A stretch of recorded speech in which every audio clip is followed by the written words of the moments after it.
Bonjour à tous et à toutes. Ça a l'air de vous avoir plu, donc c'est le retour du grand quiz de Papille Optique session Mars. Pas besoin d'attendre la fin du mois pour vous proposer les meilleures news de science, je rappelle le principe, il se passe beaucoup de choses en science et je vous propose de découvrir les dernières news sous la forme de QCM. 4 propositions, une seule est correcte, s'ensuit une petite explication comme toujours. Vous êtes prêts?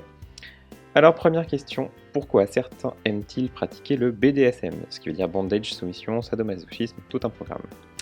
Parce que ça fait du bien là où ça fait mal, parce que leur cerveau est mieux irrigué, parce que leur cerveau ressemble à celui d'un psychopathe, parce que leur cerveau ne ressent pas la douleur de la même façon. Réponse, parce que leur cerveau est mieux irrigué. En effet, plusieurs équipes ont mis en avant qu'après une expérience BDSM, les individus utilisaient mieux leur cortex préfrontal, une zone de notre cerveau qui est très utile notamment pour la mémoire à court terme, mais qui est très souvent mal oxygénée. Un cortex préfrontal mieux irrigué provoque donc une sensation de plaisir et place le cerveau dans un état de conscience proche de la méditation ou du yoga. Question 2. Quelle prouesse est maintenant possible en thérapie génétique, du moins sur le papier?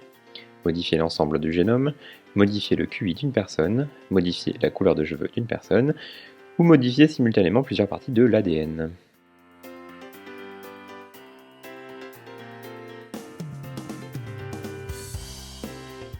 Réponse, modifier simultanément plusieurs parties d'ADN. La découverte est très importante pour les thérapies complexes, qui nécessitent de viser plusieurs fragments d'ADN. Elle met en avant la précision obtenue de nos jours. Pour plus d'informations sur les modifications génétiques, je vous renvoie vers la vidéo de la semaine dernière concernant les OGM. Cliquez ici. Question 3. De quelle constante mathématique était-ce la fête le 14 mars dernier? Pi, le nombre d'or, E, dite constante de Neper, ou I, l'unité des nombres imaginaires?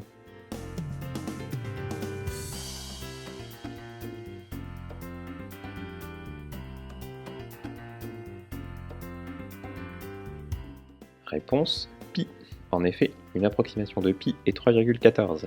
Et le 14 mars s'écrit aux États-Unis 3,14.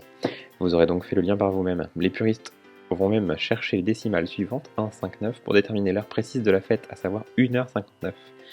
On ne se moque pas des mathématiciens, ce sont des gens seulement incompris.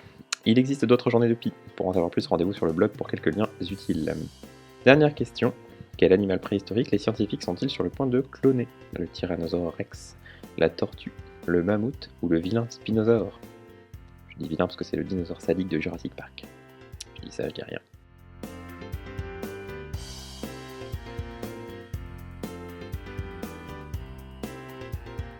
Réponse, le mammouth. Cela fait des décennies que les scientifiques déterrent les mammouths congelés du permafrost.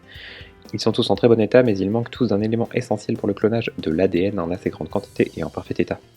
Des chercheurs ont réussi cette semaine à trouver un peu de sang en très bon état de conservation dans l'un des derniers mammouths étudiés. Ce sang leur permettrait enfin de réaliser le rêve fou de ressusciter l'espèce. Voilà, j'espère que vous avez tout juste. Sinon, ne vous inquiétez pas, vous vous améliorerez la prochaine fois. N'hésitez pas à nous dire ce que vous pensez des quiz, et si vous en voulez d'autres, pour cela, rendez-vous sur le blog ou sur les réseaux sociaux.